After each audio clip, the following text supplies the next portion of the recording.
এ সোনা মানিকেরও আমার আল্লাহ পাক আল্লাহ তাআলা বলছো গো আমার বান্দা বান্দিরা সবাইকে একদিন মরতে হবে, কাউরের ছাড় নাই। আজকে আমার কালকে তোমার একের পরে এক সবাইকে কবরে যেতে হবে বাবা। তাহলে কবরে শান্তি পাওয়ার জন্য কি কি করণীয় বলবো, শুনতে রাজি আছেন? কবরে যদি শান্তিতে যদি থাকতে চান, 1 নম্বর বাপ মার সেবা করো। কি 1 নম্বর? বাপ মার সেবা করো। আমি যুবক ভাইদেরকে বলতে চাই, বলে ভাই তোমার মাকে তুমি যদি মোহাব্বত না করো, তোমার মাকে যদি ভালো না বাসো, আমার আল্লাহ পাক আল্লাহ তাআলা বলছে বান্দারে তুমি যদি নামাজ পড়ো ওই নামাজে আল্লাহ পাবে না, তুমি যদি নামাজ পড়ো ওই নামাজে জান্নাত পাবে না, তুমি যদি নামাজ পড়ো ওই নামাজে নবী পাবে না। আগে মার সেবা করো। আল্লাহ পাক আল্লাহ তাআলা বলতেছে তোমার ইবাদত কবুল হবে, তুমি মরার পরে জান্নাতি জান্নাতি হয়ে যাবা। জোর বলুন না সুবহানাল্লাহ। ও বাবা যে মুসলমান ভাইরা, ও গো আমার সূরা মানিকেরাও, তাই বাবা 1 নম্বর মার সেবা করতে হবে। 2 নম্বর বাবা জি নবীকে মহব্বত করতে হবে। এই নবীকে মহব্বত করবেন না? জি আচ্ছা বলুন তো আমাদের কলমা কি? আমাদের কলমা কি জানা নাই? আমাদের কলমা কি একজন বলুন না। লা ইলাহা ইল্লাল্লাহ, তারপরে মুহাম্মদ রাসূলুল্লাহ সাল্লাল্লাহু তাআলা আলাইহি ওয়াসাল্লাম। কি ঠিক না? একটু বুঝেন, একটু ব্রেন খাটিয়ে বুঝুন। আমি যে কথাগুলো বলছি বাবা, এই ব্রেন খাটিয়ে শুনুন, ঈমান তাজা হবে। কি হবে বললাম? ঈমান তাজা। বক্তব্য করব, ওয়াজ ঘটনা শোনাবো। আমি আগে ঈমানকে পাকা করার জন্য বাবা ওয়াজটা করতেছি। কি তাইলে আমাদের কলমা কি? অনেক মানুষ জানে না। আমি কথাটা কেন বলছি একটু পরে বুঝবেন। আমাদের কলমা হচ্ছে লা ইলাহা ইল্লাল্লাহ মুহাম্মাদুর রাসূলুল্লাহ সাল্লাল্লাহু তাআলা আলাইহি ওয়াসাল্লাম। আচ্ছা বলুন নবীজির কলমা কি? আগো নবীজির কলমা জানা আছে কাউরে?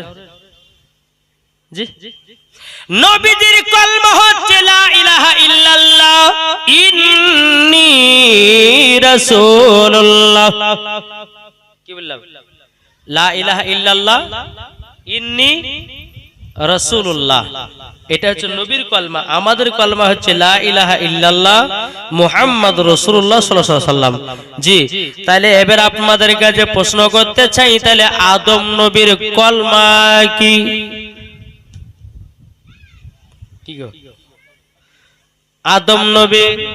আদম নবীর কলমা কি জানা আছে?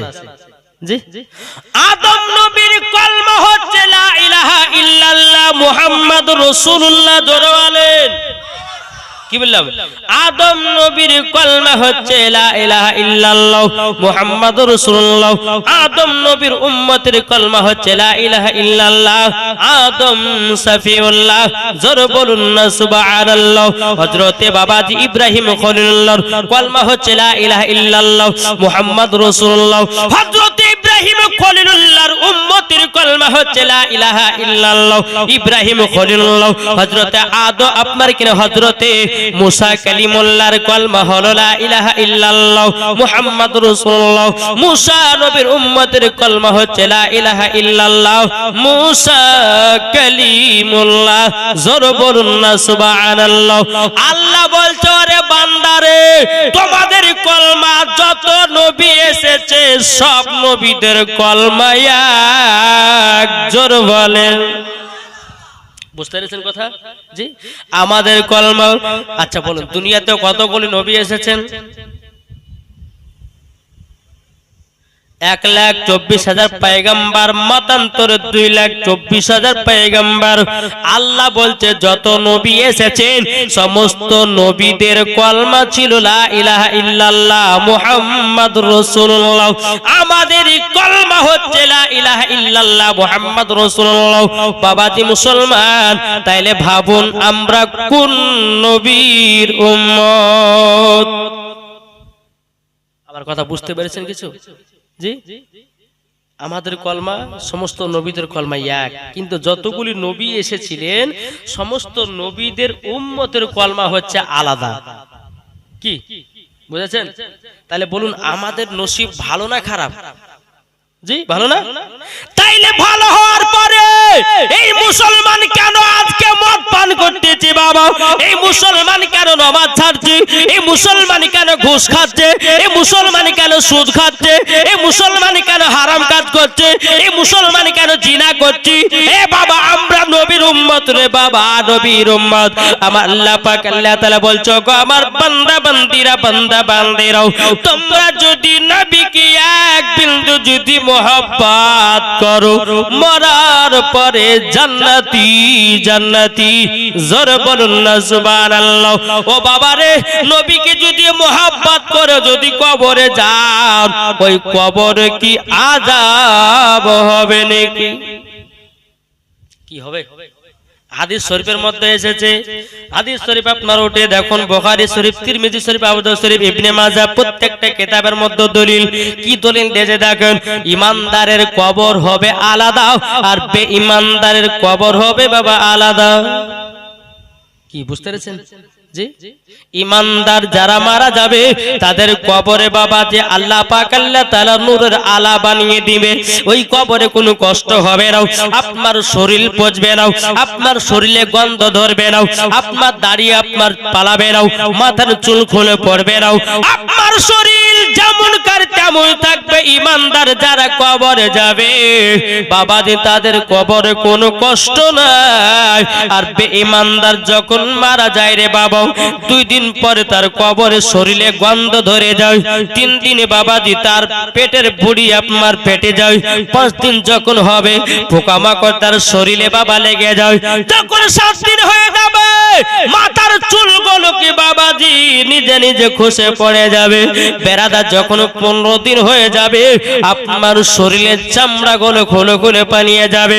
যখন বাবা 3 মাস যখন হয়ে যাবে রে বাবা, 3 মাস যখন হয়ে যাবে আপনার শরীরের কঙ্কাল বেরিয়ে যাবে। 5 মাস যখন হয়ে যাবে হাত হয়ে যাবে আলাদা, পা হয়ে যাবে আলাদা, মুন্ডু হবে আলাদা, দেহ হবে আলাদা, কোনো লিঙ্ক থাকবে না। আর ইমানদার যারা হবে যাদের দিলেতে নবীজির মহব্বত থাকবে, আমার আল্লাহ বলতেছে তারাই হবে জান্নাতি জান্নাতি। জোরে বলুন না সুবহানাল্লাহ। একটা আলেমের কবরে জি 14 বছর আগে ওই আলেমটাকে কবর দাফন করেছে। কত বললাম? 14 বছর আগে। 14 বছর আগে এখন জিসিপি দিয়ে বাবা যে কবরটাকে চিকচাকন করবে, এখন জিসিপি দিয়ে আপনার মাটিগুলোকে প্লেন করতে গিয়ে একটা কবরের ধাস লেগে গেছে, মানে কবরটার ভেঙে গেছে। দেখা যাচ্ছে সমস্ত মানুষ দেখছে যে কি ব্যাপার, কবরটা তো ফাঁকা হয়ে গেল, এখন এই লাশটাকে তুলে আবার অন্য জায়গাতে দাফন করতে হবে। যখন বাবা যে দেখা যাচ্ছে লাশটা যখন বের করেছে, আল্লাহর কি কুদরত, একবারে টাটকা 14 বছর আগে যেরকম টাটকা কবরে দাফন করা হয়েছিল, 14 বছর পর দেখতেছে বাবা যে যেমনকার লাশ তেমনই ধরা আছে। জোরে বলেন। লাশ কাপুনের গন্ধ ধরেনি, শরীরে গন্ধ ধরেনি, দাড়ি একটাও পড়েনি, চুল একটাও ধরেনি, যেমনকার চেহারা তেমনই চেহারা ধরা আছে। দুনিয়ার মানুষদেরকে বলা হলো যে ভাই এই মানুষটাই মৌলানা সাহেব কি করতো, বলে মৌলানা সাহেব আমল করতো, ফজরের পর সূরা ইয়াসিন তেলাওয়াত করতো। আল্লাহ আল্লাহু আকবার। আপনারা চিন্তা করে দেখুন, আমার নবী মুস্তাফা বলতেছে যে উম্মত ফজরের নামাজের পর সূরা ইয়াসিন পড়বে, ফজরের নামাজের পর যারা সূরা মুলক পড়বে, ফজরের নামাজের পর যারা সূরা রহমান পড়বে, আল্লাহ বলতেছে তাদের কবরে শরীরে আগুন ধরবে না, পচবে না, সরবে না, গন্ধ হবে না। এরাই এরাই হচ্ছে ইমানদার মানুষ। এটা জোর হবে না সুবহানাল্লাহ? জি, তাই আপনাদেরকে বলতে চাই, আচ্ছা বলুন ইমানদার হবেন না বেঈমানদার? জি, কি হবেন বলেন না? ইমানদার না বেঈমানদার? একটু জোরে বলেন না। ইমানদার হবেন না বেঈমানদার? জি, ইমানদার হলে লাভ আছে না লস হবে? ইমানদার হলে লাভ আছে রে বাবা। আপনাদেরকে বলতে চাই, নবীজির মহব্বত দিলে রাখেন, ওই কবরে কোনো আযাব হবে না, ওই কবরে কোনো গজব হবে না, ওই কবরে কোনো স্বপ্নের কষ্ট হবে না। বেরাদর ইসলাম মাদ্রাস সামানিকরাও, 3 নাম্বার, বাবাজি যদি কবরে শান্তিতে যদি থাকতে চান বাবাজি, তাইলে বাবাজি কি করবেন? 3 নাম্বার, 5 ওয়াক্ত নামাজ পড়তে হবে। কত? 5 ওয়াক্ত নামাজ। আচ্ছা, কে কে 5 ওয়াক্ত নামাজ পড়েন একটু হাত তুলে দেখান তো বাবা। পড়েন তো? জি, দেখেন আপনি ফজরের নামাজ কাজা করছেন, জোহরে আপনার জানাজার নামাজ হবে কি হবে না? কি হবে না? জি, ফজর কাজা করলেন, জোহরে তোমার জানাজার নামাজ পড়ছে রে বাবা, মরণের কোনো গ্যারান্টি নাই। তাই তো কবি বলতেছে, বলবো নাকি? শুনতে রাজি আছেন? জি, বাবা যে মনে শোনার ইচ্ছা আপনাদের নাই আছে? এটা হাত তুলে দেখান না। সুবহানাল্লাহ।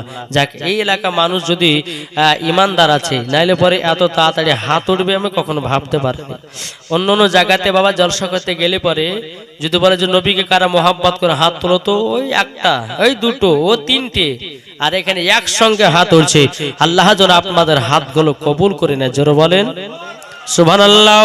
তাই কবি বলতেছে, কেমন করে ঘুমাও তুমি, ফজর করো কাজা,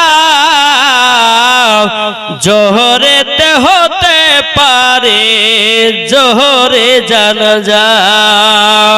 কি গো, ঠিক নাও? কেমন করে ঘুমাও তুমি, ফজর করো কাজা, জোহরেতে হতে পারে তোমারও জানাজা। মুসলিম হয়ে জন্ম নিলে করো না নামাজ রোজা,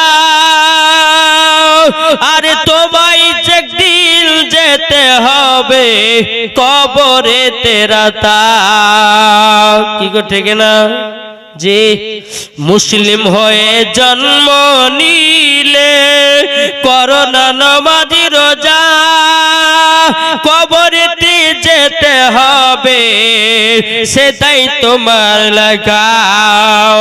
মুমিন হয়ে যাও গো মুমিন, কবরে থাকবে না ভয়, জোহরেতে হতে পারে তোমারই জানাজা। জোরে বলেন। ও বাবা দি মুসলমান ভাইরাও, আপনাদেরকে বলতে চাই রে বাবা, আমরা নবীকে যেন মহব্বত করি বাবা। আমরা যদি নবীকে ভালোবেসে যদি কবরে যাই, ওই কবরে কখনো আযাব হবে না বাবা। চল নবীকে মহব্বত কেমন করবেন? নবীকে যদি মহব্বত করতে হয় হযরত উসমান গনির মতো করো, নবীকে যদি মহব্বত করতে হয় হযরত আলী রাদিয়াল্লাহু তাআলা আনহুর মতো করো, নবীকে যদি মহব্বত করতে হয় উমর ফারুকের মতো করো, নবীকে যদি মহব্বত করতে হয় আপনার কিনা হযরতে বেরাদার আবু বকর সিদ্দিকের মতো করো, নবীকে যদি মহব্বত করতে হয় হযরতে বেলালের মতো করো, নবীকে যদি মহব্বত করতে হয় রে বাবা একটা শুকনো খেজুরের গাছের মতো করো। জোরে হবে না সুবহানাল্লাহ? একটা শুকনো খেজুরের কাঠ আবার নবীর বিরহে কান্না করে। জি, কি বললাম? শুকনো শুকনো খেজুরের গাছ নবীর বিরহে কান্না করে। জি, তাহলে এই শুকনো খেজুরের গাছ যদি নবীর বিরহে কান্না করে, তাহলে আমাদেরকে কান্না করা কতটা দরকার? জি, দরকার আছে না নাই? চলুন আপনাদেরকে বলে, চলুন বেরাদার ইসলাম, একদিন আমার নবী মুস্তাফা মসজিদে নববীতে জুম্মার নামাজ পড়াচ্ছেন। কি পড়াচ্ছেন? জুম্মার নামাজ পড়ার পর আবু বকর সিদ্দিক রাদিয়াল্লাহু তাআলা আনহু তিনি বলতেছে, বলো গো নবীজি, ও গো নবীজি, আপনি তো খেজুরের গাছে হিলারা দিয়ে খুতবা দিচ্ছেন গো নবী, সামনে জুম্মাতে আপনার জন্য একটা আমি মেম্বার নিয়ে আসবো। আচ্ছা বাবা, মেম্বারটা কি কাকে বলা হয়? মেম্বার যেখানে ইমাম সাহেব দাঁড়িয়ে খুতবা দেয়, সিঁড়ি, ওটাকে মেম্বার। আবু বকর সিদ্দিক রাদিয়াল্লাহু তাআলা আনহু বলতেছে, ওগো নবীজি গো, আপনার জন্য সামনে জুম্মাতে একটা মেম্বার নিয়ে আসবো, সিঁড়ি নিয়ে আসবো। আমার নবী মুস্তাফা নূরে মুজাসসাম, নবী কামলিওয়ালা, মক্কি ও সরদার, আহমদে মুক্তার, নবী মুহাম্মদ রাসূলুল্লাহ সাল্লাল্লাহু তাআলা আলাইহি সাল্লাম তিনি বলতেছে, বলো গো আবু বকর, ওগো আবু বকর, তুমি আমার জন্য একটা মেম্বার নিয়ে আসবা, এটা তো খুশির খবর, এটা তো ভালো খবর। বলে যে হুজুর আমি নিয়ে আসবো। বেরাদার সামনে জুম্মা যখন আসলো, আবু বকর সিদ্দিক বলছে, নবী গো, আপনার জন্য আমি একটা সিঁড়ি নিয়ে এসেছি, এর পরে দাঁড়িয়ে দাঁড়িয়ে আপনি খুতবা দিবেন কেন? আপনি খেজুরের গাছটাকে হটায়া দেন, খেজুরের গাছটাকে হটায়া বাবাজি মসজিদে নববীর এক কোণার দিকে রেখেছেন। রাখার পরে আমার নবীজি ওই মেম্বারের উপরে ওঠে বাবা খুতবা দিলেন, বাবাজি নামাজ পড়লেন। নবী আমার ডানে বামে সালাম ফিরিয়েছে। বাবা কে জানো গুনগুন গুনগুন করে কান্নার আওয়াজ করতেছে। আমার নবী বলছো, গো আবু বকর, গো আবু বকর, কে জানো কান্না করতেছে, দেখো না। হযরত আবু বকর সিদ্দিক রাদিয়াল্লাহু তাআলা আনহু তিনি মসজিদে নববীর আশেপাশে গেলেন। বাবা কাউকে ধরে পাওয়া গেল না। হযরত ওমর ফারুক রাদিয়াল্লাহু তাআলা আনহু তিনি বলতেছে, গো নবীজি গো, মনে হচ্ছে মসজিদের ভিতর থেকে কান্নার আওয়াজ আসতেছে। আমার নবীজি ওই শুকনো খেজুরের গাছের কাছে গেল। বলে, রে গাছ, তুমি কি কান্না করছো নাকি? গাছটা বলছে, নবী গো, নবী গো, আপনার বিরহে আমি কান্না করতেছি। আমার নবী বলছে, গাছ, কিসের জন্য কান্না করো? শুকনো খেজুরের গাছটা বলতেছে, বড় নবী গো, আপনি আমার গায়ে হিলানা দিয়ে খুতবা দিতেন গো নবী, আমার বড় আনন্দ হতো, বড় খুশি হতো। নবী গো, আজকে আবু বকরের মেম্বার পেয়ে আপনি আমাকে ভুলে গেলেন, আপনি আমাকে ছেড়ে দিলেন। আমার নবী বলছো, রে শুকনো খেজুরের গাছ, তুই আমাকে এত মোহাব্বত করিস রে? ওরে গাছ রে, শুন রে, তুই আমাকে এত মোহাব্বত করিস, যা তোর গায়ে দ্বিতীয়বার হাত রাখলাম, তুই জিন্দা হয়ে যা। জোর বলুন না সুবহানাল্লাহ। শুকনো খেজুরের গাছ আমার নবীজির হাত মোবারক রাখার পরে বাবাজি জিন্দা হয়ে গেল। বাবা কান্না থামলো, কিন্তু কান্নার হিপানি বাবা আপনার বন্ধ হয় না। আমার নবী বলছো, রে শুকনো খেজুরের গাছ, তুমি কান্না বন্ধ করেছো, কিন্তু তোমার কান্নার হিপানি কেন বন্ধ হয় না বলো না? তখন বলছে, নবী গো, নবী গো, আপনি তো আমাকে জিন্দা করলেন, কিন্তু নবী গো, আপনার শরীর মুবারকে স্পষ্ট করতে পাবো না। আমার নবীজি তুই চোখের পানি জড়া বলছে, ওরে শুকনো খেজুরের গাছ, তবে শুনলে সোনার কান্না করিস না রে। হ্যাঁ শুকনো খেজুরের গাছ, আমি তোর নাম রেখে দিলাম উস্তুন হান্নানা। জোরওয়ালে ওই শুকনো খেজুরের গাছের নাম বাবাজি, শুকনো আপনার খেজুরের গাছের নাম উস্তুন হান্নানা রাখা হলো।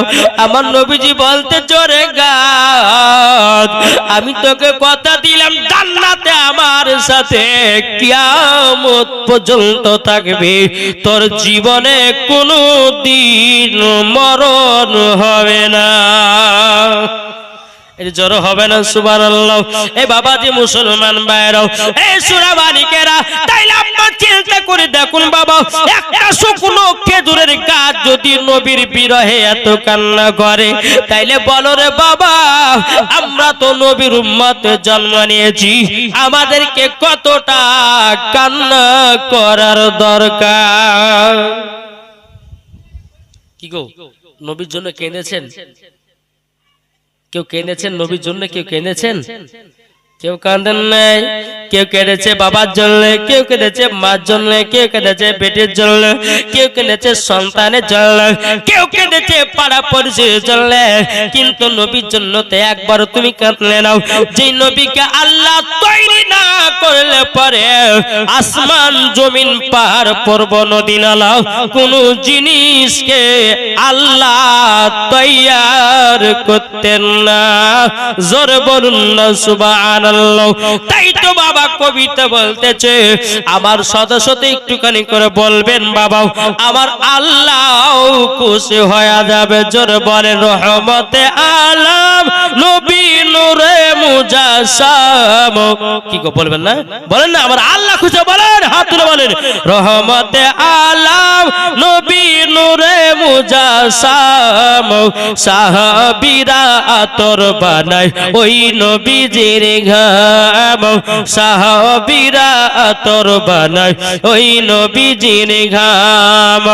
রহমতে আলম নবী নূরে মুজাসসাম, সাহাবীরা আতর বানায় ওই নবীজির ঘাম।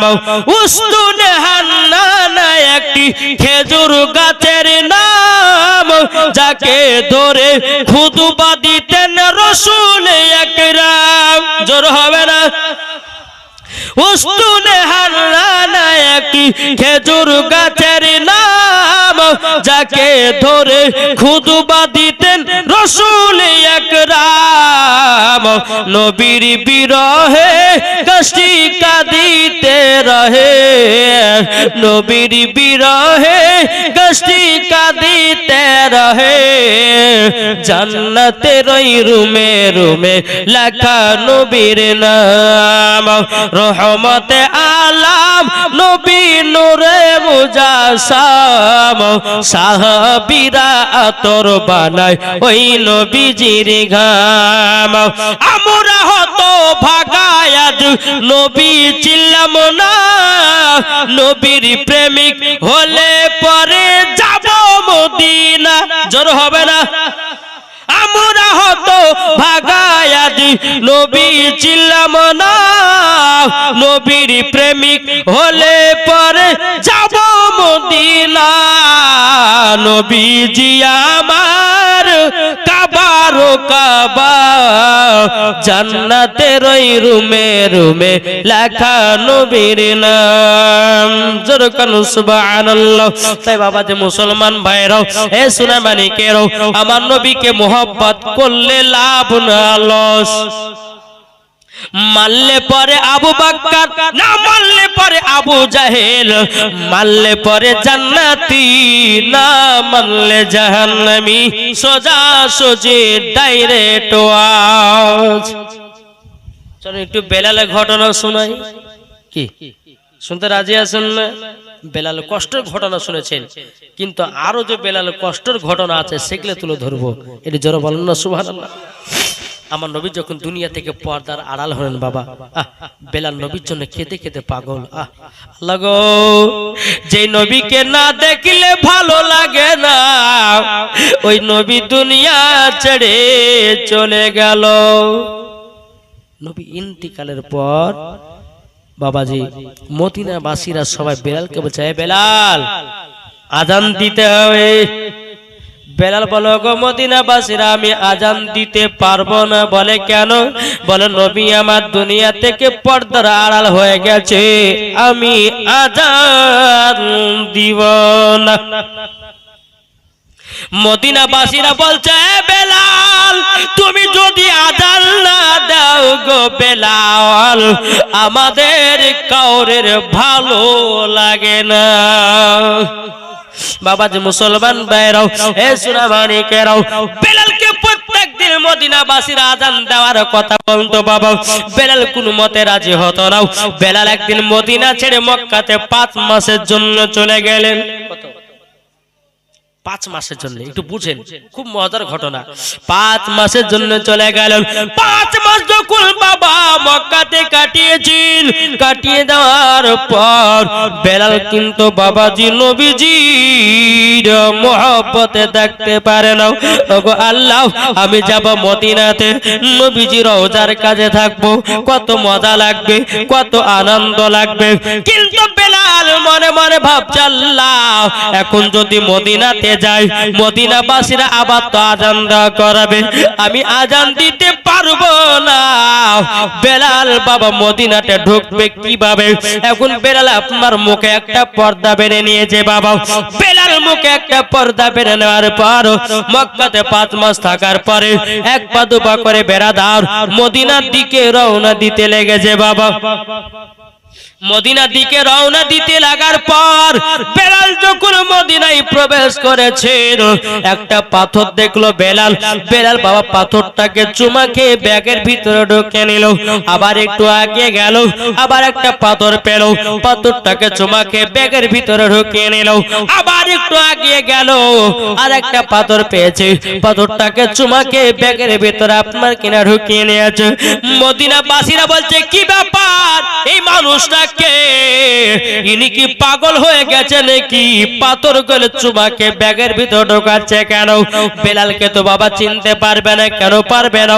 মুখেতে পর্দা দেওয়া আছে রে বাবা, চিনতে পারবে না। কিন্তু বেরাদার মদিনাবাসীরা বলছে, পাগল, তুমি পাথর গেল কেন চুমাকে ব্যাগের ভিতরে ঢোকাচ্ছ? বেলাল মনে মনে ভাবছে, আল্লাহ গো, এখন যদি আমার কথার আওয়াজটা যদি বের করি, মদিনাবাসীরা আমার কথার আওয়াজ শুনে বুঝে নিতে পারে, আমি কথা বলবো না। বেরাদর ইসলাম সামারিকরাও, হযরত উমর ফারুক রাদিয়াল্লাহু তাআলা আনহু তিনি মনে মনে সন্দেহ করেছেন, নিশ্চয় এটা বেলালের মতো হাঁটন গাটন লাগতেছে। উমর ফারুক তিনি পেছন দিক থেকে গিয়া মুখ থেকে পর্দাটা সরিয়ে দিয়েছে। যেমন সরিয়ে দেওয়া, বেলাল 2 চোখে কান্না করতেছে রে বাবা, কান্না করতেছে। বেরাদর মদিনাবাসীরা বলতেছে, ওগো বেলাল, কি ব্যাপার, তুমি মুখে পর্দা দিয়েছো কেন? একবার বলো না, বলো। কিন্তু মদিনাবাসীরা বলছে, বলো বেলাল গো, আগে তুমি এটা বলো, তুমি পাথর গুলো চুমা খেয়ে ব্যাগের ভিতরে ঢুকালে কেন, বলো। এখন বেলাল বলছো, গো মদিনাবাসীরা গো, যেই পাথর গুলো চুমা খেয়ে ঢুকিয়েছে ওটা কাউরের পাথর নয়, ওই পাথরে আমার নবী মুস্তাফা পা মুবারক রাখতে। বেলাল 2 চোখের পানি ঝরাইয়া বলছো, গো মদিনাবাসীরা গো, আমি যে নবীর মোহাব্বত বলতে পারি না গো, নবীর ভালোবাসা যে বলতে পারি না। মদিনাবাসীরা বলছো, গো বেলাল, আচ্ছা তুমি বলো না, 5 মাসের জন্য কোথায় গেছিল? বেলাল বলছো, গো মদিনাবাসীরা, আমি আজান দেওয়ার না কারণে, আজান দিব না বলে মদিনা ছেড়ে মক্কায় চলে গেছিল। কিন্তু গো মদিনাবাসীরাও, আমার নবীজির প্রেম মহব্বত যখন উঠে যায়, আমি বেলাল মক্কায় থাকতে পারি না গো। তার জন্য মুখে পর্দা লাগিয়া নবীজি রওজায় যাচ্ছে। সাদ মিটে নাও রওজা দেখে, রওজা দেখে, রওজা দেখে, জোরে বলেন না সুবহানাল্লাহ। আর সাদ মিটে নাও রওজা দেখে, রওজা দেখে, রওজা দেখে, কি উপমা দিয়েছো আল্লাহ তাকে, কি উপমা দিয়েছো আল্লাহ তাকে। সাদ মিটে না রওজা দেখে, রওজা দেখে, রওজা দেখে, যারা নবী প্রেমিক হবে যাবে মদিনাতে, নবী পাকের দুরূদ পড়ে যাব জান্নাতে। যারা নবীর প্রেমিক তারা হয়ে যাবে যারা যাবে মদিনা রওজাতে। জোরে বলুন সুবহানাল্লাহ। বেলাল বলছো গো মদিনা বাসীরা গো, আমার নবীর প্রেমে মোহাব্বতে মুখ ঢেকে ঢেকে ঢেকে আমি নবীজি রওজায় যেতেছি। জোরে বলেন সুবহানাল্লাহ। এখন মদিনা বাসীরা সবাই বেলালকে গোল করে ঘিরে নিয়েছে। এ বেলাল, বহুত দিন তোমার আজান শুনি নাই, ওগো বেলাল তুমি আজান দাও। এটা জোরে হবে না সুবহানাল্লাহ। মদিনাবাসীরা বলতেছে বেলাল, বহুত দিন আজান শুনি না, বেলাল আজান দাও। বেলাল বলছে না, আজান আমি দিব না। আজান না দেওয়ার কারণ হতে মুখে পর্দা দিয়ে এসেছিলেন, আমি আজান দেব। ইমাম হাসান ইমাম হুসাইন বাবা মাত্র 8 বছরের বাচ্চা রে বাবা। ইমাম হাসান ইমাম হুসাইন বলতে চোখো বেলাল, বেলাল আমরা দুই ভাই আজান শুনতে চাই। হযরত বেলাল বলছে আল্লাহ গো আল্লাহ, আজকে নওয়াজে রাসূলরা যখন বলেছে আর না বলা যাবে না, যাবে না, এখন কি করা যায়? এখন তো আজান দেওয়াই লাগবে। হযরত বেলাল রাদিয়াল্লাহু তাআলা আনহু বলতেছে গো নওয়াজে রাসূলরা গো, এটা মদিনাবাসীদের জন্য আজান দিচ্ছি না, আজান দিতেছি তোমাদের মহব্বতে। জোরে বলুন সুবহানাল্লাহ। ইমাম হাসান ইমাম হুসাইন বলতেছে বলো গো বেলাল গো, ও গো বেলাল তোমার কাছে একটা আবেদন করব গো বেলাল। ও বেলাল তুমি শুধু মধুর সুরের আজানটা দাও। জোরে বলুন। হযরত বেলাল আজান দিবে, শোনাবো নাকি? শুনতে রাজি আছেন? কে কে শুনবেন না হাত তোলেন। আমি বলেছি কে কে শুনবেন না? হ্যাঁ, 6টা হাত উঠেছে। জি, মদিনাবাসীরা আজান শোনার লেগে সবাই পাগল দিবানা হয়। জোরে বলো। এদিকে ইমাম হাসান ইমাম হুসাইন আর সমস্ত মদিনাবাসীরা গোল করে বেলালকে ঘিরেছে। বেলাল আজান দিতেছে, আল্লাহু আকবার আল্লাহু আকবার। মদিনাবাসীরা বলতেছে দেখো বেলালের আজান শুনেছে গো, চলো চলো যাই বেলালের আজানটা শুনে আসে গো। বাবাতে মুসলমান ভাইরাও যারা কাজ করছিল কাজ বন্ধ করে দিল। বাবাতে মুসলমান ভাইরা বেলাল যখন আজান দিতেন গঙ্গার মাছেরাও চলা বন্ধ করে দিত। বেলাল যখন আজান দিত বাবা গাছপালা লড়া বন্ধ করে দিত। বেলাল যখন আজান দিত মদিনাবাসীরা সকলে আপনার গেনা কি করতো বাবা, বেলালের আজান শুনে সবাই মুগ্ধ হয়ে যেত। জোরে বলুন সুবহানাল্লাহ। বেলাল আজান দিতেছে, আল্লাহু আকবার আল্লাহু আকবার আল্লাহু আকবার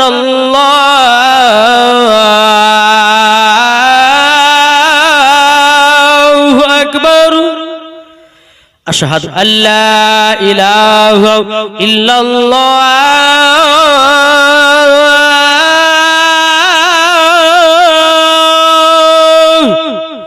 আশহাদু আল্লা ইলাহা ইল্লাল্লাহ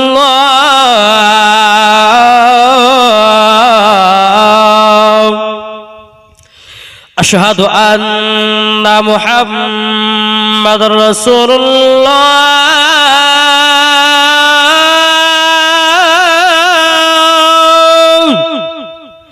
আশহাদু আন্না মুহাম্মাদুর রাসূলুল্লাহ।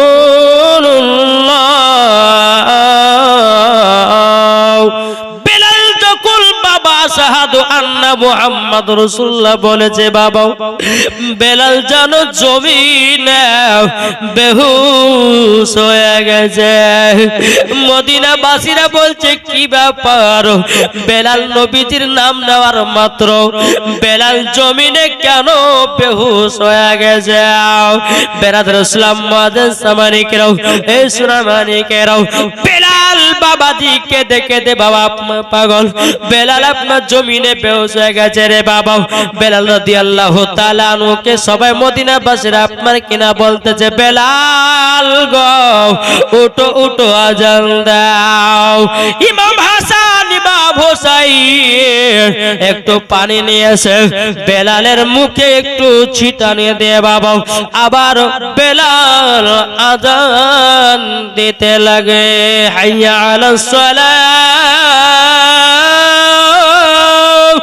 বেলাল যখন বাবাজি সম্পূর্ণ মুকম্মল আজানটা দিল, মদিনাবাসীরা বলছে, বেলাল গো তুমি কেন নবীজির নামাজ আসা মাত্রই তুমি কেন বেহুশ হয়ে গেছিলে বলো না?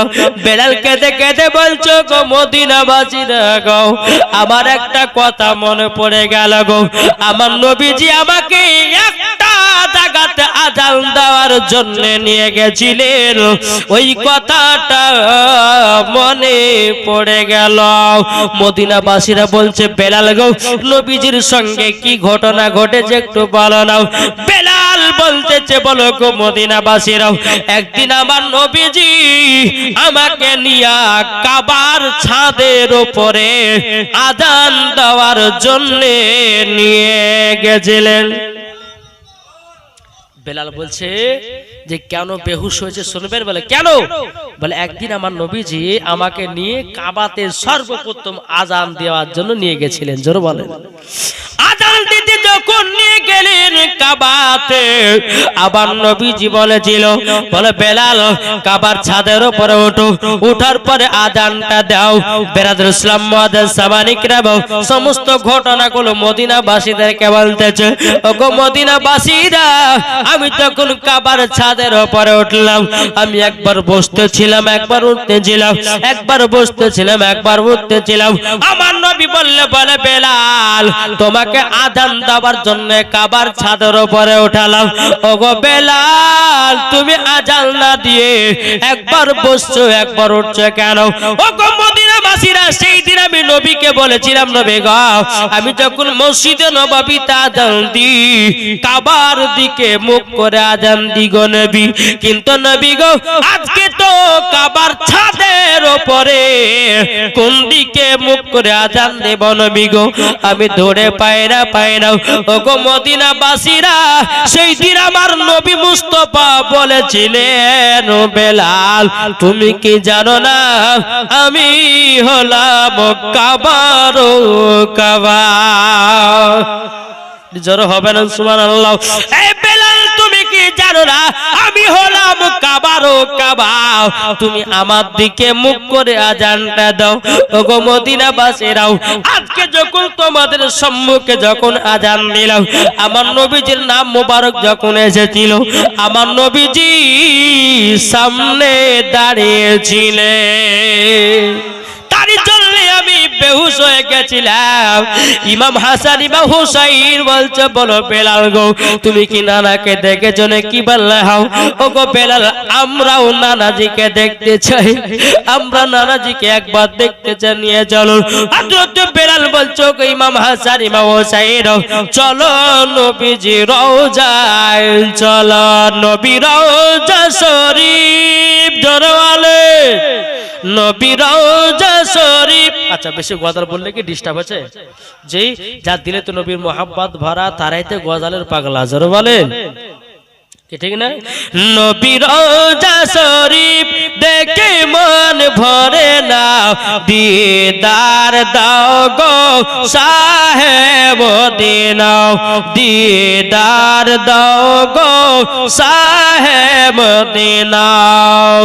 আরো শের মেহমান করেছেন আল্লাহ, কত শান কত মান মোর কামলি বালা, ও গো মদিনা বালা, জোরে বলে ও গো মদিনা বালা, করো করুণা দিদার দাও গো সাহেব মদিনা। বেলাল বলতেছ গো ইমাম হাসান ইমাম হুসাইন তোমার নানাজির রওজায় চলো। ইমাম হাসান ইমাম হুসাইন বাবা কি করলেন? নবীজি রওজাতে গেলেন, যাওয়ার পরে বাবা নানাজির বাবা আপনার মাজার মোবারকটা ধরে বাবা দুই চোখের পানি জরা কান্না করে, নানা গো, ওগো নানা যান, আপনার কাঁধে চড়ে চড়ে আমরা গেছিলাম ঈদের মাঠে, ওগো নানা যান, একবার কি আমি দেখতে পাবো না? আমার নবীজি আপন রওজা থেকে বলতে, জগো বেলাল, ইমাম হাসান ইমাম হুসাইনকে দোনো ভাইকে চোখ বন্ধ করতে বলো। বেলাল বলতে, জগো ইমাম হাসান ইমাম হুসাইন, তোমার নানাজিকে দেখলে পারে চোখ বন্ধ করো। চোখ বন্ধ করেছেন বাবা, যে অমনি দুই ভাই নবীজির সঙ্গে দিদার করতেছে রে বাবা। 1 ঘন্টা হয়ে যায়, চোখ খুলে নাও। 2 ঘন্টা হয়ে যায়, চোখ খুলে নাও। 3 ঘন্টা হয়ে যায়, চোখ খুলে না বাবা। হযরতে বেলাল বলছো, গো ইমাম হাসান ইমাম হুসাইন, কি ব্যাপার তোমরা দুই ভাই কি আর চোখ খুলবে না? ইমাম হাসান ইমাম হুসাইন বলছে, বেলাল গো ডিস্টার্ব করো না, আমার নানাজির সাথে খেলাধুলা করতেছে। এটাই হচ্ছে মোহাব্বত। যারা বলুন সুবহানাল্লাহ। বাবা, তাই আপনাদেরকে বলতে চাই, নবীকে মোহাব্বত করুন। নবী ছাড়া কোনো গতি আছে? নাই। নবী আমার আল্লাহ পাক আল্লাহ তাআলা বলতে চায়, বান্দা বান্দিরা তোমরা নবীকে মোহাব্বত করো, নবীকে ভালোবাসো। যারা নবীকে ভালোবেসে নিয়েছে তারাই তো আবার জান্নাতি মুসলমান হয়েছে। যারা বলেন সুবহানাল্লাহ। একবার দুরূদ শরীফ পাঠ করুন। আল্লাহুম্মা সাল্লি আলা মাওলানা মুহাম্মদ ওয়া আলা আলি সাইয়্যিদিনা মাওলানা মুহাম্মদ সাল্লাল্লাহু তাআলা আলাইহি সাল্লাম। বাবাজি মুসলমান ভাইরাও, এই সোনা মানিকেরা, তাহলে বলুন না, আমরা নবীকে মোহাব্বত করতে রাজি আছি না নাই?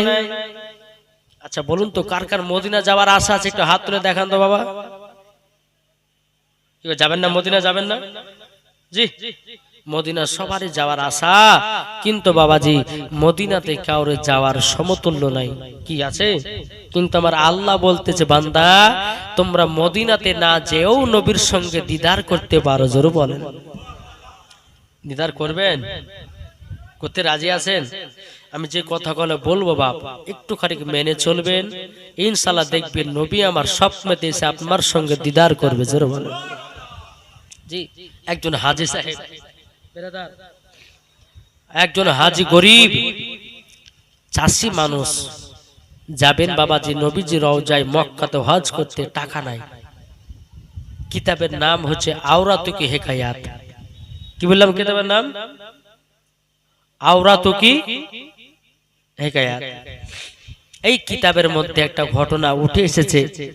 একজন গরিব ভাই মক্কা যাওয়ার মনের আশা, এত এত মনের আশা, কিন্তু বাবাজি সেই মক্কা যেতে পারেন, টাকা তো নাই, কি করে যাবে? যেতে পারে? এখন বাবাজি উমরা হজ করতে গেলে পরে কমসে কম 1 লাখ টাকা দরকার, ঠিক না? আর যদি বাবা হাজি হতে যায় তাহলে কমসে কম এখন 4 লাখ। বুঝেছেন? 4 লাখ না হলে পরে হাজি হওয়া যাবে? জি, হওয়া যাবে না। ও মন নবী দেশে চলো না, জিয়ারত ওই মদিনা, স্বপ্ন আমি দেখি সোনার মদিনা। জোর বলে, ও মন নবী দেশে চলো না, জিয়ারত ওই মদিনা, স্বপ্ন আমি দেখি সোনার মদিনা। নবী আমার নূরের তৈরি, দু জাহানে নূরের রবি, সেই নবীকে দেখার তরে মন হলো মোর দিওয়ানা, স্বপ্ন আমি দেখি সোনার মদিনা। ও মন নবীর দেশে চলো না, জিয়ারত ওই মদিনা, স্বপ্ন আমি দেখি সোনার মদিনা। জোরে কানু সুবহানাল্লাহ। ওই বাবা মানুষরাও মক্কায় যাবে মদিনা যাবে রে বাবা কোনো টাকা নাই। ওই গ্রামের ভিতরে একজন বড় লোক ছিল, জমি জায়গা মালিক ছিল। তার কাছে গিয়ে বলছে, বলে ভাই আমাকে 1 বিঘা জমি দাও। বলে কেন? বলে আমাকে দেন, আমার একটু দরকার আছে। বলে কিসে দরকার? বলতেছে ভাই গো গরিব গরিব, আমার মনে সাথ জেগেছে নবীজি রওজা যাব, আমার মনে সাথ জেগেছে আমি মক্কাতে হজ করতে যাব। ও বড় লোক ভাই তুমি আমাকে 1 বিঘা জমি দাও, 3 বছরের জন্য তুমি যা চাইবা আমি তোমাকে সেটাই দিয়ে দেব। এখন বড় লোকটা বলে ঠিক আছে তাই হবে, যান 1 বিঘা জমি নিয়ে যান। বাবাজি 1 বিঘা জমি তাকে দেওয়া হলো। এখন বাবা এই গরিব মানুষটা বাবাজি আপনার কিনা ফসল লাগিয়ে বাবাজি ফসল যখন উঠে যায় ফসল বিক্রি করে 2% সংসারের জন্য রেখে দেয়, আর 2% মক্কায় যাওয়ার জন্য রেখে দেয়। জোর বলুন না সুবহানাল্লাহ। এইরকম ভাবে নিয়ে 1 নয় 2 নয় 3 বছর বাবা পার হয়ে গেল। এখন এই গরিব ভাইটা মনে মনে ভাবতে আল্লাহ গো, ওগো আল্লাহ গো, ওগো রব্বুল আলামিন আপনার কাছে একটাই আবেদন করব গো আল্লাহ, আরো যদি 2 বছর যদি জমিটা পেতাম আমার হজে যাওয়ার টাকাটা সম্পূর্ণ হয়ে যেত। আল্লাহ গো যার জমি 3 বছরের জন্য নিয়ে এসেছিলাম এখন তেনাকে দিয়ে দিই গাও। বাবাজি সেই গরিব ভাইটা আপনার কি বড় লোকের কাছে গিয়ে বলছে ভাই তোমার জমি 1 বিঘা জমি নিয়েছিলাম 3 বছরের জন্য, 3 বছর তো পার হয়ে গেছে, এখন তুমি জমিটা নিয়ে নাও। এখন বড় লোকটা বলতেছে গো চাষি ভাই আমি তোমাকে খুশি করাও আরো 2 বছর দিয়ে দিলাম। জোর বলুন না সুবহানাল্লাহ। ওই গরিব ভাইটা 1 বিঘা জমি 5 বছর বাবা ফসল লাগিয়ে হজে যাওয়ার টাকা করে নিয়েছে। হজে যাওয়ার টাকা হয়ে গেছে, খুব আনন্দ। বহুত দিনের আশা আছে মক্কায় যাবে মদিনা যাবে হজ করতে। জি এখন আল্লাহর কাছে রাত্রে বেলা দোয়া করে আল্লাহ গো আল্লাহ আমি কাল সকাল বেলা যাব মক্কা মদিনায়, আল্লাহ গো আল্লাহ তুমি আমার মনের আশাকে তুমি কবুল করেছো। সকাল হয়েছে বাবা ওই গরিব চাষের বাড়িতে বেরাদার ইসলাম মুআদ্দিস সামানিকরা একজন গরিব এসেছে, বলছো গো ভাই ভাই তুমি নাকি আজকে হজে যাবা? বলে হ্যাঁ হজে যাব। বলে শুনে নিলাম আমি এত গরিব আমার একটা বেটির বিয়ে দিতে পারি না, তুমি জলদি করে কিছু টাকার সাহায্য করে দাও আমার বেটির বিয়ের জন্য। বাবাজি যেই ব্যক্তি বারাদার ইসলাম মুআদ্দিস সামানিকরা বলতেছ গো গরিব ভাই আমার কাছে সাহায্য করার মতো কোনো টাকা নাই, শুধু টাকা আছে মক্কাতে হজ করার জন্য টাকা জমিয়ে রেখেছে। এখন গরিব ভাইটা বলে ঠিক আছে তাহলে বাড়ির দিকে যাও, কিন্তু বাবা যে আপনার কিনা যিনি 5 বছর জমি কেটে টাকা জমিয়েছিল উনার কিন্তু বাবা মনটা খারাপ। বলে আল্লাহ গো এরকম মানুষ ফিরে যাবে আমার কখনো ভালো লাগে না। গরিব ভাই শোনো আমার হজে যাওয়ার টাকা যতগুলো জমিয়েছিলাম সব টাকা তোমাকে দিয়ে দিলাম, তোমার বিটির বিয়েটা দিয়ে দাও। আল্লাহ যদি নসিবে লাগে মক্কা মদিনা যাব আগে তোমার বিটির বিয়েটা দিয়ে দাও। গরিব মানুষটা খুব খুশি। আল্লাহ পাক আল্লাহ তাআলা বলতেছেন এই গরিব মানুষটা বলতেছে বলে আল্লাহ গো আল্লাহ ইনার হজকে তুমি কবুল করে নিও। জোরে বলেন হজকে তুমি কবুল করে নিও। বেরাদার ইসলাম মুআদ্দিস সামানিকরা এই সোনা মানিকেরাও ওগো আমার আব্বা যে মুসলমান ভাইরাও এখন হাজি আপনার কি করেছে বেরাদার তিনার মনে অনেক শখ ছিল মদিনা মক্কা যাবে, কিন্তু বেরাদার তিনি তো আর যেতে পারলো না। গভীর রাত্রিতে বেরাদার বসে বসে নবী তোর আপনার কিনা আল্লাহর কাছে কেঁদে কেঁদে দোয়া করে ওগো রব্বুল আলামিন গো আমি আর মক্কা মদিনা যেতে পারলাম না, আল্লাহ গো তুমি মনের দোয়া কবুল করো। বাবা এই ব্যক্তিরা তাহাজ্জুদের নামাজ পড়ে, যাই নামাজে আপনার কিনা নবীর প্রতি দরুদ পড়তে পড়তে ঘুমায়া গেছে। স্বপ্নতে আমার নবীজি দিদার করতেছে, নবীজি স্বপ্ন দিদার করতেছে। আমার নবী বলছে বলো গো চাষি ভাই কি ব্যাপার, মন খারাপ কেন? বেরাদর ইসলাম মুআজ্জাজ সামানি কেন? চাষিটা বলছে লাব্বাইক ইয়া রাসূলুল্লাহ, লাব্বাইক হাবিবাল্লাহ নবী গো, বহুত দিনের আশা ছিল মক্কাতে যাব, কিন্তু নবী গো যা হলো না, আমি আর মনে হয় মদিনাতে যেতে পারবো না। যত টাকা ছিল সব টাকা আমি গরিব ভাইয়ের পিটির জন্য দান করেছে। আমার নবী বলছে গো ভাজি তবে শুনে রেখে দাও, আল্লাহ তোমাকে হাজি বানিয়ে নিয়েছে। জোর হবে না সুবহানাল্লাহ? আল্লাহ তোমাকে হাজি বানিয়ে নিয়েছে।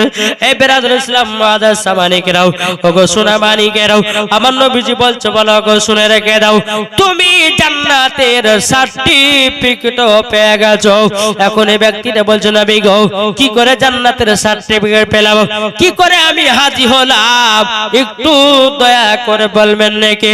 আমার নবী বলতেছে গো শুনে রেখে দাও, তোমার বাড়িতে যে গরিব ভাইটা এসেছিল তাকে সব টাকা দান করেছে বিটির বিয়ের জন্য, আল্লাহ পাক খুশি হইয়া তোমাকে হাজিও বানিয়ে নিয়েছে, জান্নাতের সার্টিফিকেটও বানিয়ে নিয়েছে।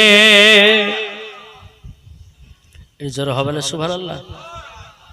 আচ্ছা খাওয়া দাওয়া করেছেন? করেননি? তার জন্য মনে হয় একটু আওয়াজটা ঢিল ঢিল আছে না? জি অসুবিধা নেই, আবার কমিটি ভাড়া খেতে দিবে না, দিবে না গো? করেছে জি আসুন। আমার নবী বলতেছে বলে শোনো তুমি তো জান্নাতি জান্নাতি, কিন্তু তোমার বাড়ির বিবিকে জান্নাতি যদি বানাতে চাও তাইলে এই চাষি তোমার বিবিকে পর্দা করতে বলিও, তোমার বিবিকে নামাজ পড়তে বলিও, তোমার বিবিকে রমজান মাসে রোজা করতে বলিও, তোমার বিবিকে কোরআন শিক্ষা করাইও, তুমিও জান্নাতি তোমার বিবিও জান্নাতি। জোরে বলেন। নবীকে সবসময় দিদা করার পর সকাল বেলাতে এক পা দুপা করে বিবির কাছে এসে বলতেছে বলো বিবি গো ও বিবি কাল থেকে তুমি কোরআন পড়া শিখবা। বলে কি ব্যাপার গো স্বামী, আপনি যে বলেন হজ করতে যাবেন এখন কোরআন শেখার কথা বলছেন, আরে হাজি হয়ে গেছে আমি বুঝি না? এর লোক আছে না জি যারা হজ করতে যায়? শুনেন ও হাজিরা যারা হজ করতে যায়, এখানে কেউ হাজি আছেন? কে আছেন হাজি? একটা।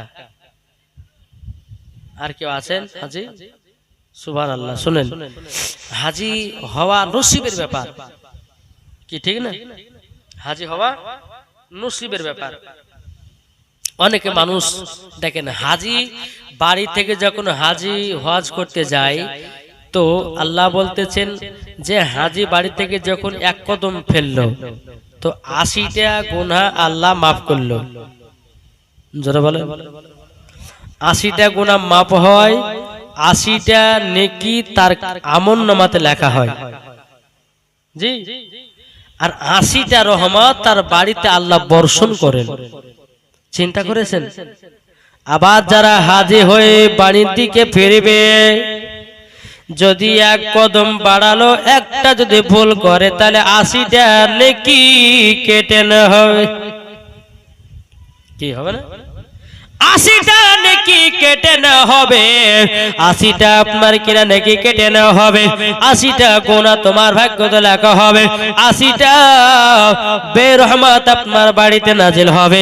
বাবারে সোনা মানিকেরও এখন দুনিয়াতে হাজি অনেক বাড়িয়েছে বাবা, বান্না টুকে মাঠে বাবা কাজ করছে করে না?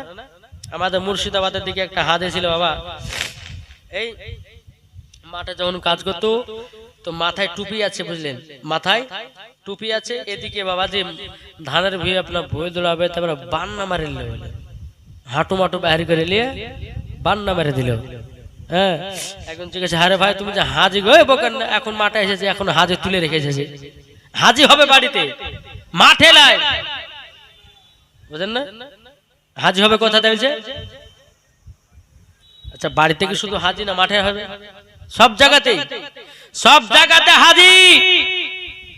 তাইলে বাবাজি মরার পরে জান্নাতি হবে, জোরে বলেন সুবহানাল্লাহ। বাবাজি একবার দুরূদ শরীফ পাঠ করুন, আল্লাহুম্মা সাল্লি আলা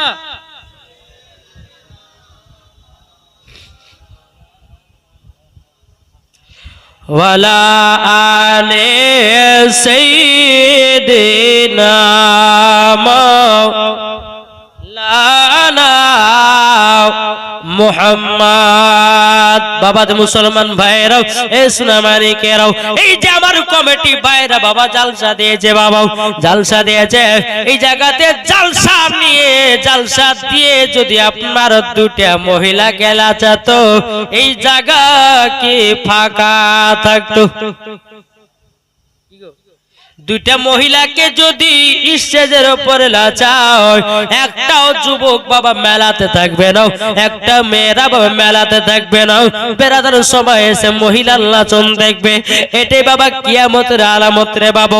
যেই জায়গাতে হাদিস কোরআনের বাণী হয়, ওই জায়গাতে মানুষ যদি না বসে, জেনে নিতে হবে আল্লাহ রহমত তুলে নিতেছে। ও সোনা মানিকেরাও, ও আমার আব্বাজি মুসলমান ভাইয়েরাও, আপনাদের বলতে চাই বেরাদারও, এবারে হাজি আপনার কিনাও যে নবী মুস্তাফাকে স্বপ্নে দেখেছে, ইনার বিবিকে বলছে, বিবি গো আমি হাজি হয়ে গেছি। বলে কি করে? বলে বিবি গো আমি আমার যত হজের টাকা ছিল সব হজের টাকা একজন গরিবের পিটিকে দিয়ে দিয়েছে। এখনকার যুবকদেরকে দেখা যায় বাবা গরিব ঘরে মেয়েদেরকে বিয়ে করে আর যত বাবা বেড়ে নিতেছে। কি নিচে না? যৌতুক, যৌতুক না কি বলে আপনাদের দিকে? যৌতুক বলে না? গরিব ঘরে মেয়েকে বিয়ে করছে, বলছে যৌতুক দাও। বলে কত? বলে 2 লাখ, বলে 3 লাখ। কে বলছে আরাম 5 দাও, কে বলছে 8 টিয়া দাও, কে বলছে 4 চাকা দাও, কে বলছে বক্স খাট দাও, কে বলছে টিভি দাও, ফ্রিজ দাও, আন্না দাও, সুকোজ দাও, কত কি চাইলিছে বাবা। কি চাইছে না? জি, আমি ওই ভাইকে বলতে চাই, একজন যুবক হয়ে একজন মহিলাকে বিয়ে করার শ্বশুরের কাছে যদি কেউ যৌতুক চাইলে তো পাক্কা গলগলা হারাম। জি, একজন পুরুষ হয়ে যদি একজন মহিলাকে তুমি বিয়ে করে না খাওয়াতে পারো, তোমার মতো আর মায়ারি কেউ নাই। কি ঠিক না? জি, নাইলে বাবাজি এখন তো আপনার যৌতুক চাওয়ার নিয়ম হয়ে গেছে আলাদা। কি হয়েছে না? এখন জামাই বিটি সব পছন্দ, এবার বিয়ের দিন তারিখ ঠিক করতে যাবে। দেখেন কিভাবে চাইছে যৌতুক। এখন সিস্টেমে যৌতুক চাইছে। বিয়ের দিন তারিখ ঠিক হয়ে গেল, হয়ে যাওয়ার পরে এখন বলতেছে, বলে বিহাই একটা কথা বলবো। বলে কি? বলে বিহাই একটা কথা বলি, যে আপনার কাছে বিহাই কিন্তু ভাবেন না যে আপনার কাছে আমি যৌতুক চাইছি, এই কথা ভাবেন না। আচ্ছা বলেন কি লিখবেন বলেন। আচ্ছা আপনার বেটিকে যদি একটা বক্স খাট দেন, তা আপনার জামাই বেটি তো শোবে। তো মেয়ের বাবা বলছে ঠিক আছে দিলাম, যাও। আবার 2 কদম হাঁটে বিহাই আর একটা জিনিস হলো না। বলে কি? বলছে একটা বাইক যদি দিতেন তা আপনাদের জামাই বেটি আসবে, আপনার বাড়িতে বেড়াবে, একটা বাইক দিয়ে দিন। এইরকম ভাবে আপনার চাইতে চাইতে চাইতে মেয়ের বাবার গলার টুটি পর্যন্ত ধরছে।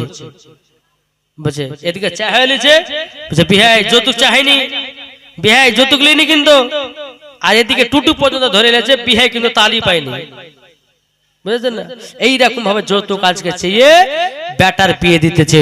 আমি আপনাদেরকে বলতে চাই, বিটির বিয়ে দেন, যেই ঘরে যৌতুক চাবে ওই ঘরে আপনার বিটিকে দিবেন না। কেন?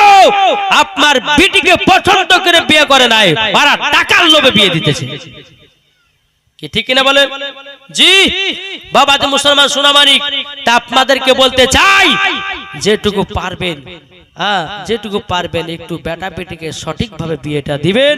আলহামদুলিল্লাহ, মরার পরে আপনিও জান্নাতি, আপনার ফ্যামিলিও জান্নাতি, বেটা বেটিও জান্নাতি হবে। জোরে বলেন সুবহানাল্লাহ।